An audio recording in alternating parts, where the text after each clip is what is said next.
Sehari setelah peringatan HUT ke-81 kemerdekaan Republik Indonesia, mahasiswa dari BEM Universitas Indonesia bersama dengan Front Mahasiswa Nasional turun ke jalan. Untuk mengamankan rangkaian penyampaian pendapat mahasiswa, Polda Metro Jaya mengerahkan lebih dari 9.000 personil gabungan TNI dan Polri.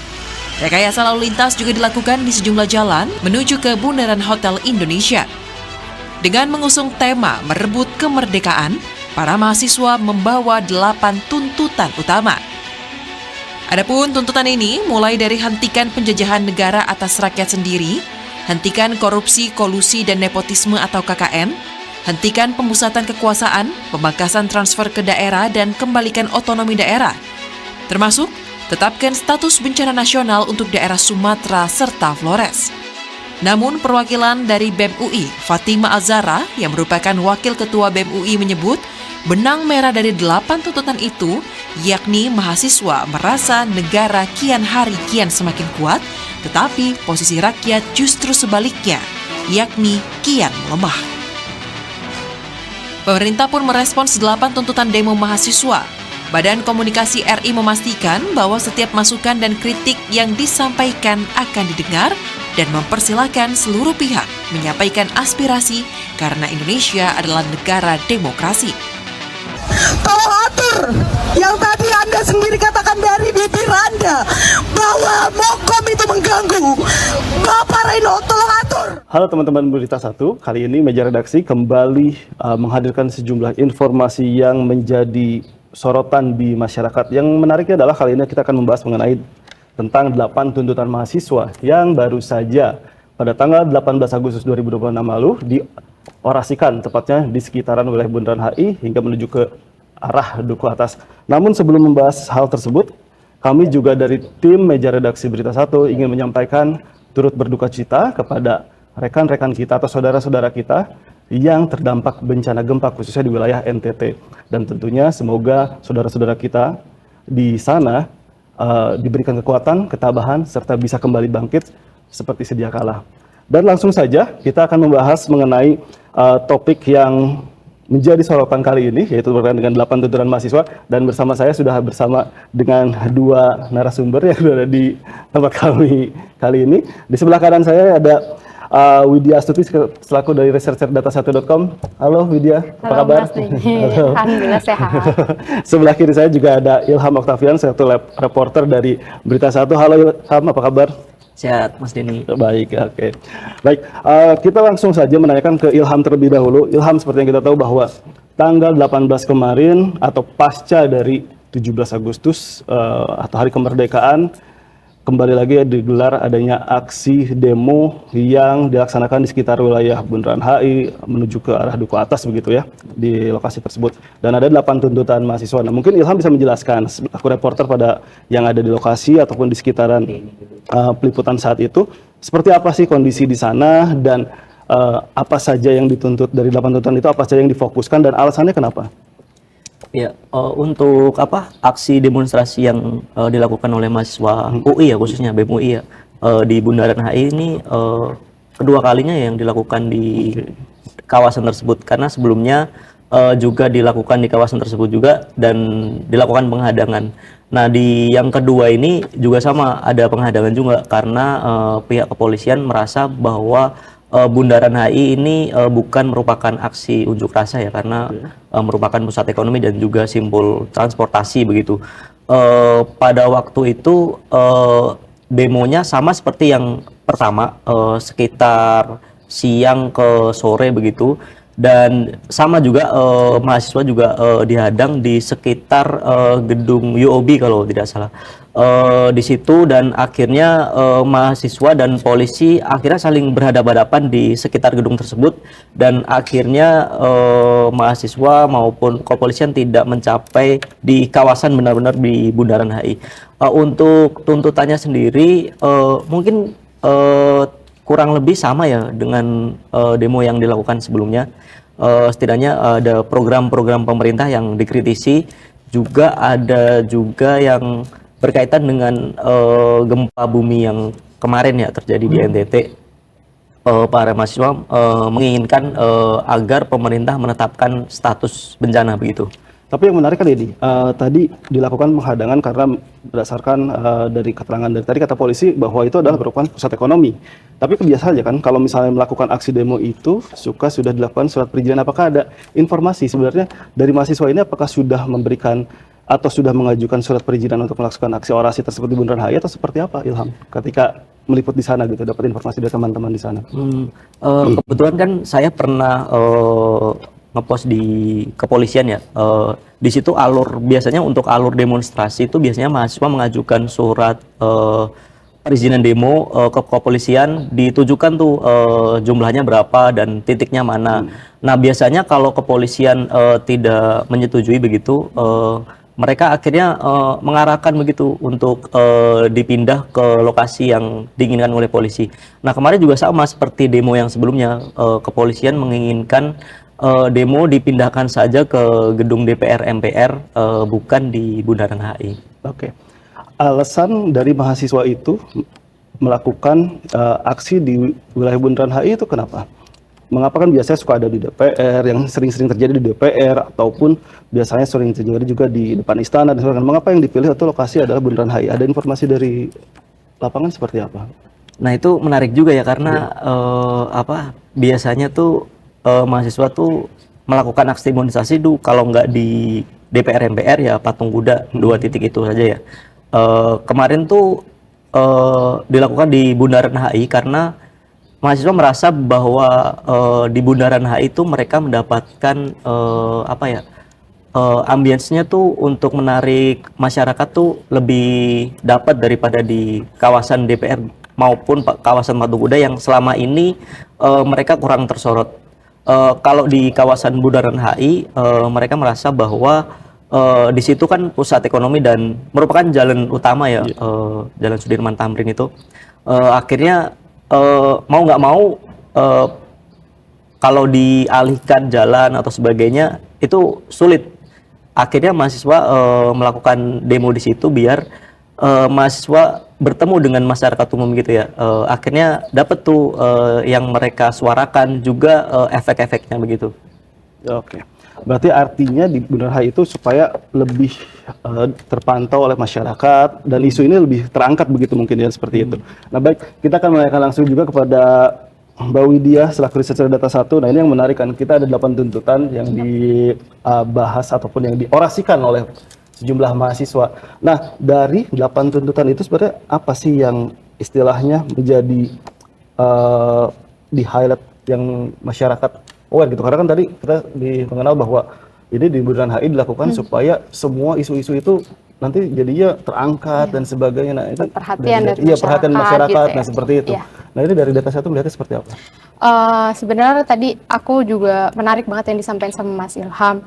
Ternyata memang kan sampai si mahasiswa juga nggak nyampe ya ke Bundaran HI. Sebenarnya kita lihat kalau berdasarkan tuntutan, 8 tuntutan itu ada beberapa yang sebenarnya kalau kita tarik Mas, ini kan bukan demo pertama ya. Di bulan Juni juga sudah ada aksi dan kita tarik lagi lebih jauh ada di bulan Agustus tahun lalu di tahun 2025 dengan beberapa poin yang kalau di tahun 2025 itu ada 17 plus 8 tuntutan, kemudian kemarin juga ada yang di Juni itu 11 plus 9 ya kalau tidak salah, kemudian di 18 Agustus ini ada 8 tuntutan.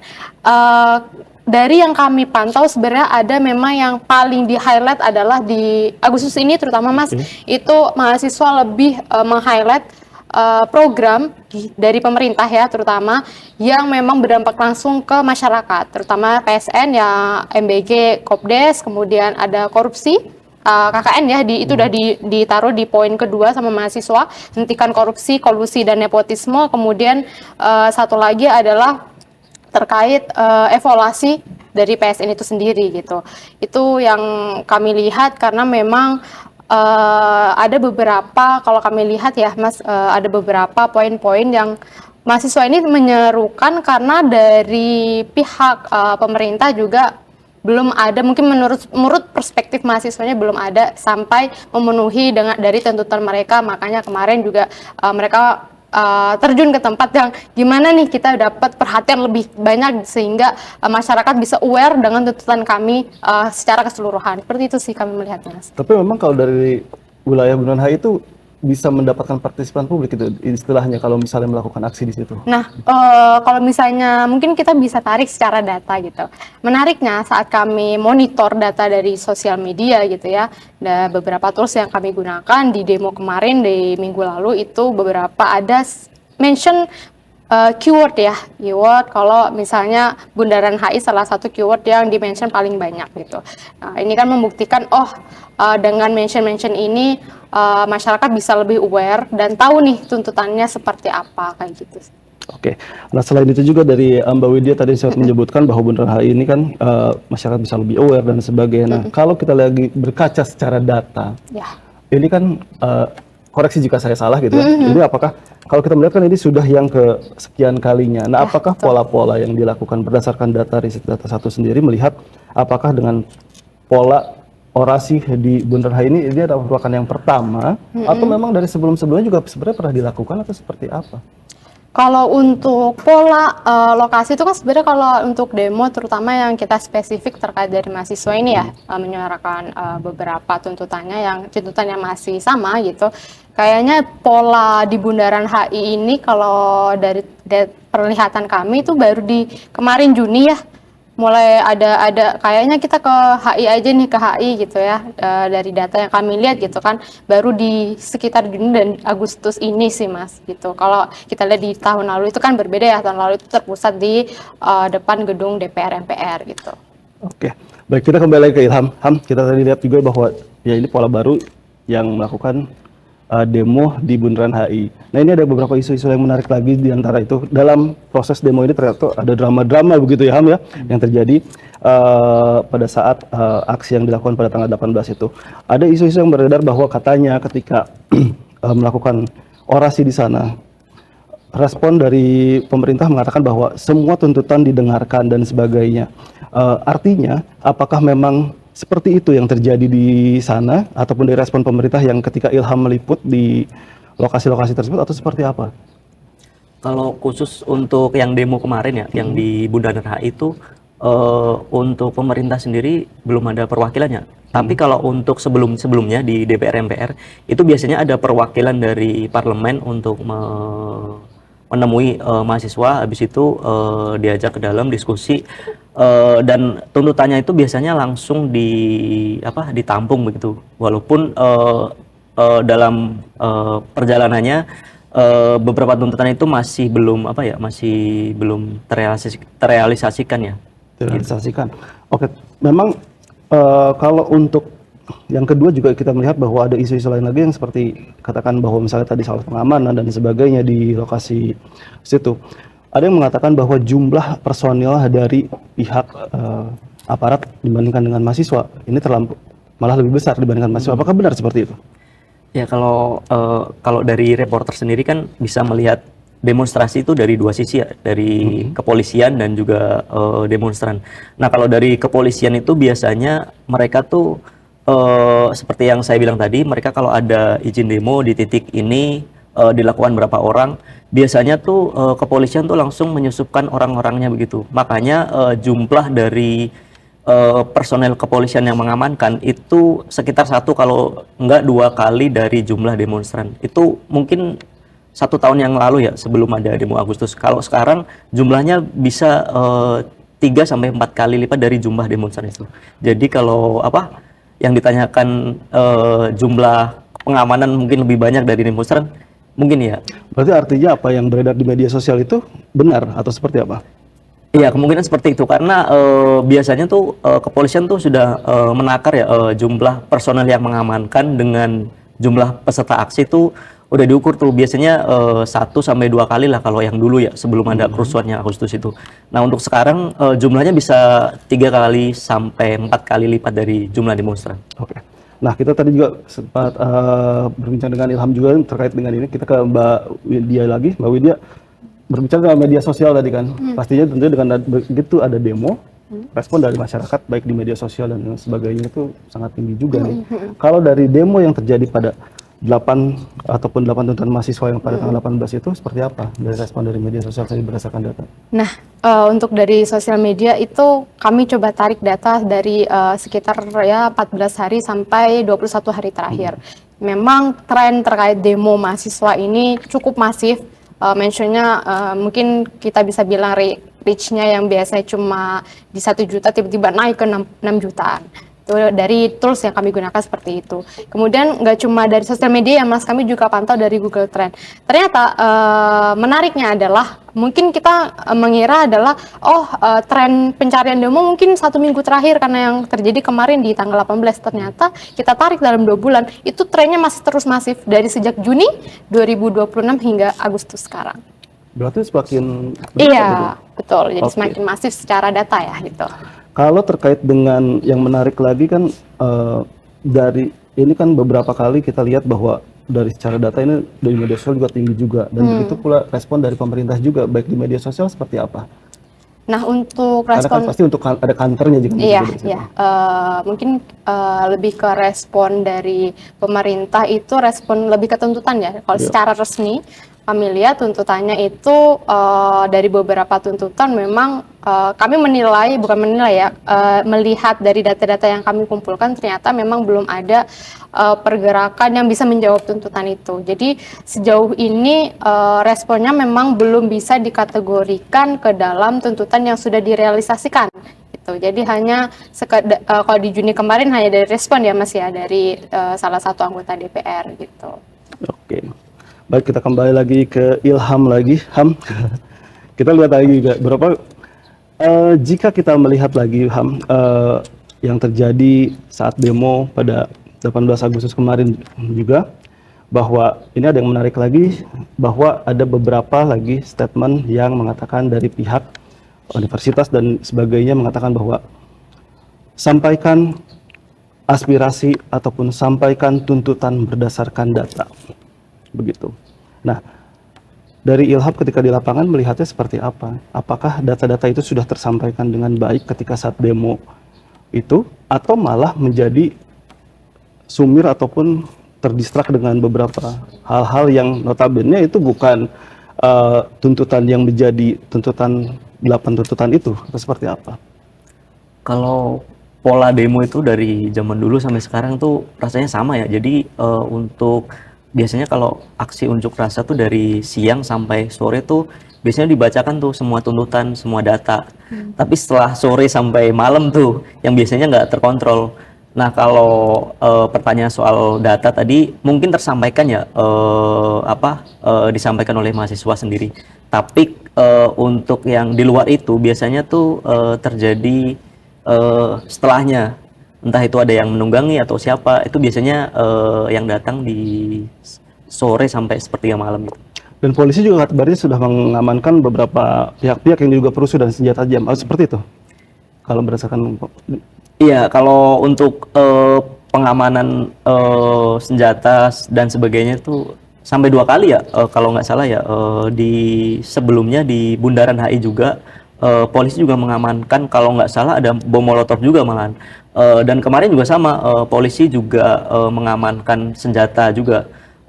Dan itu balik lagi, kalau polisi itu biasanya sebelum ada aksi itu mereka menyusupkan orang-orangnya ya. Nah di situ tuh biasanya mereka tuh bisa melihat masa aksi ini bawa apa. Makanya kemudian hari ada penangkapan lah, ada senjata yang diamankan lah, ada molotov dan sebagainya gitu.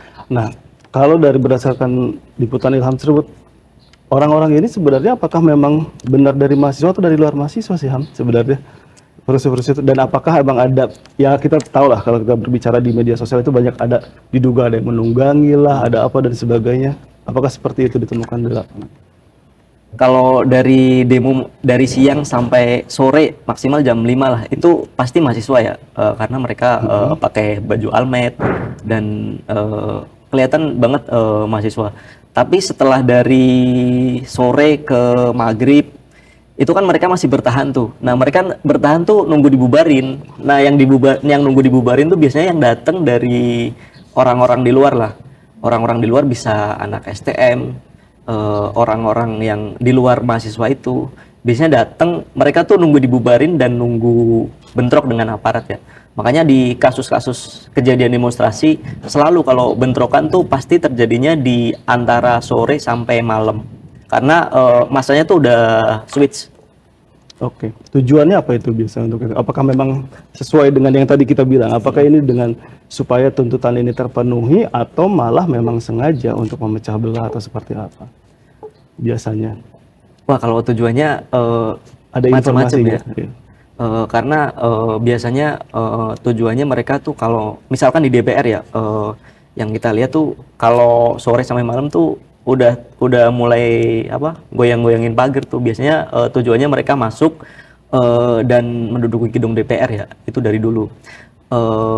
Begitupun juga dengan di tempat-tempat lain di Patung Kuda atau di Polda yang tahun kemarin juga sama.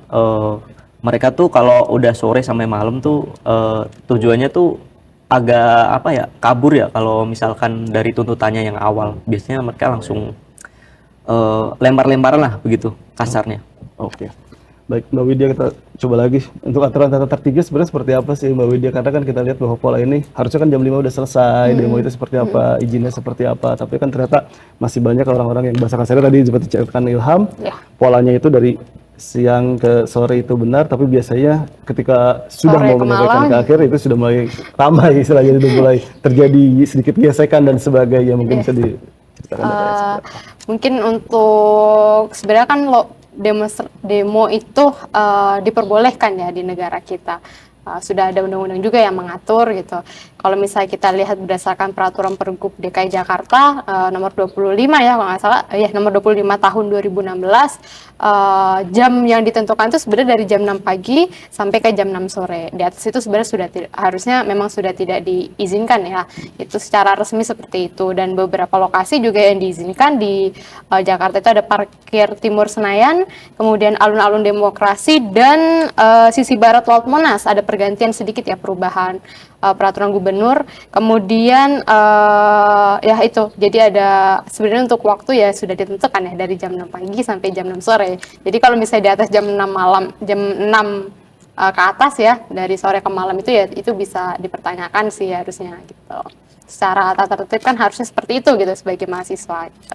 Oke, baik, mungkin kita terakhir dari Ilham dulu closing statement. Nah, kita lihat bahwa demo sudah terjadi dan ada 8 tuntutan mahasiswa. Jadi sebagai reporter di lapangan, Ilham mungkin bisa dijelaskan, jadi apakah 8 tuntutan ini bisa dibaca sebagai alarm serius atau bagi pemerintah kali ini atau seperti apa, mungkin bisa dijelaskan? Kalau 8 tuntutan sendiri untuk program-program pemerintah juga status bencana mungkin baiknya ya pemerintah mendengarkan ya, karena sebelum-sebelumnya kalau misalkan diabaikan itu eskalasinya bisa meningkat lagi seperti yang terjadi tahun lalu kemarin. Tahun lalu kemarin juga sama kan, dari tuntutannya itu awalnya seperti apa ya, tidak ditampung dulu, akhirnya memicu eskalasi yang lebih gede, jumlah masanya juga banyak, akhirnya terjadi sampai yang kejadian yang Afan Kurniawan itu kan dari eskalasi itu. Nah, sebaiknya menurut saya pemerintah menampung dulu, walaupun targetnya itu juga harus ditentukan juga ya, karena selama ini walaupun menampung tapi targetnya tuh kadang melewati batas begitu. Oke. Baik, dari Mbak Widya sendiri bagaimana melihatnya? Apakah ini menjadi alarm serius bagi pemerintahan? Dan kita lihat kan isu yang paling banyak di-highlight itu adalah terkait MPG, terus tuh korupsi dan sebagainya, terus ada juga KDMP dan lain-lain. Nah, ini bagaimana dari data satu melihatnya? Seperti yang kita tahu ya, demo itu boleh dan sangat diizinkan di Indonesia gitu ya. Kemudian tuntutan-tuntutan mahasiswa ini kan juga bukan berdasarkan asal tuntut, pasti mereka juga punya risetnya sendiri, punya data yang mereka kumpulkan sendiri dengan caranya sendiri gitu. Dan ini juga bukan yang baru hari ini, tapi sudah terjadi dari tahun 2025, ada beberapa tuntutan yang masih dibawa ke 2026. Ini seharusnya bisa jadi alarm dan membuka pemerintah untuk mau lebih terbuka untuk berdiskusi untuk bagaimana kebijakan, karena yang pastinya saya percaya demo yang dilakukan dengan baik dan dengan riset yang memang terstruktur itu memang tujuan utamanya adalah untuk membantu masyarakat, mensejahterakan masyarakat, pada akhirnya seperti itu gitu. Jadi semoga dari demo-demo ini juga pemerintah mau terbuka ya, karena kan kita sebagai satu negara nih, maunya satu negara sama-sama sukses, sama-sama bisa sejahtera gitu. Jadi harusnya rakyat dari berbagai elemen dan pemerintah tuh bisa jalan bareng gitu. Oke, baik. Terima kasih Mbak Widya Susi, researcher data1.com, dan juga Ilham Oktavian, reporter dari Berita 1. Terima kasih atas diskusi yang sangat menarik pada hari ini begitu. Dan teman-teman Berita 1, meja redaksi, demikian meja redaksi kali ini. Saya Denny Swastika. Terima kasih dan sampai jumpa.